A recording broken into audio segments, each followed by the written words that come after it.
અમને ઉપર ચડાવ્યા છે, આ કયો શેડો હેડ્યો ખબર પડે છે? સમજાવવાનું નથી. અમને બધા કલાકાર કહે છે, પણ હું કહું અમને કલાકાર કહેવાય જ નહીં. કલાકાર કોને કહેવાય?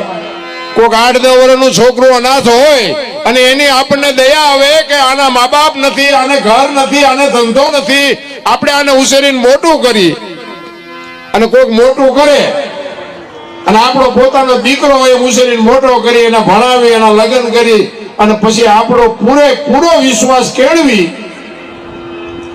અને ઘરમાંથી બધું હાથ ફેરો કરી સોનું ચાંદી રૂપિયા ચેકબુક બધું લઈને ભાગી જાય, ખાવા ધાન નો રવા દે, પોલીસ વાળાના હાથમાં ન આવે ને એને કલાકાર કહેવાય. કલાકાર અમે નથી. કલાકાર છે ને કલાને આકાર આપે એને કલાકાર કહેવાય. એક પ્રજાપતિનો દીકરો હોય ને માટી લઈ આવીને માટલું બનાવે અને માટલું બનાવ્યા પછી એને પકવે પછી આમ બજારમાં વેચાય ને પછી એને આ બેનો દીકરીઓ બાબુ કેવું હાચવે, કેવું જીવ ઘોડે હાચવે અને ફૂટી જાય ને પછી એને શું કહેવાય? ઠીકરા કહેવાય. એને માટીએ ન કહેવાય ને માટલું ન કહેવાય. અને ઠીકરા થયા પછી ઠેબે આવે, એનું પછી કઈ ન થાય. એમ કલાકાર જેટલા હતા ઠીકરા જેવા થઈ ગયા, કોઈ બોલાવતું નથી ને હવે કઈ ભજન કરીએ નથી શકતા. એટલે આમાં સમજીને હાલા જેવી વાત છે. એટલા માટે મહાપુરુષોએ તમને મને ખૂબ શાન કરી છે.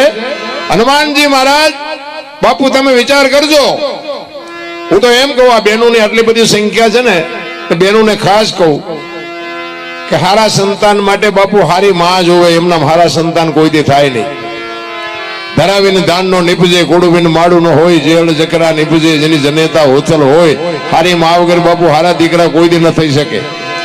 ભગવાન ને કહ્યો હારો દીકરો દે, હારો દીકરો દે. શું અહીંયા દુકાન છે તો તમને હારો દીકરો દઈ દે?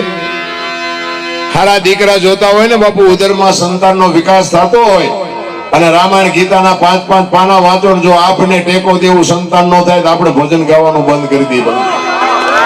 આપણા શાસ્ત્રોની તાકાત, આપણા સંતોની તાકાત. એક 5 પાના રામાયણના, ગીતાના, ભાગવતના વાંચો.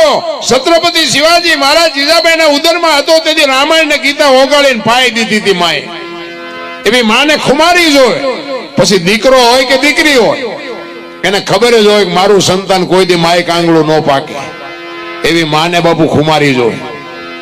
વહુ હારો ભેગા પાણી પૂરીયું ખાતા હોય તેની પરજા જેવી થાય.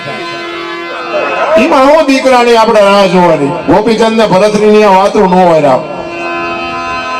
અને હું તો બહેનોને ખાસ કહું કે બાપુ તમે ભગવાને આપ્યું હોય ખાઓ પીઓ વાપરો મોજ કરો.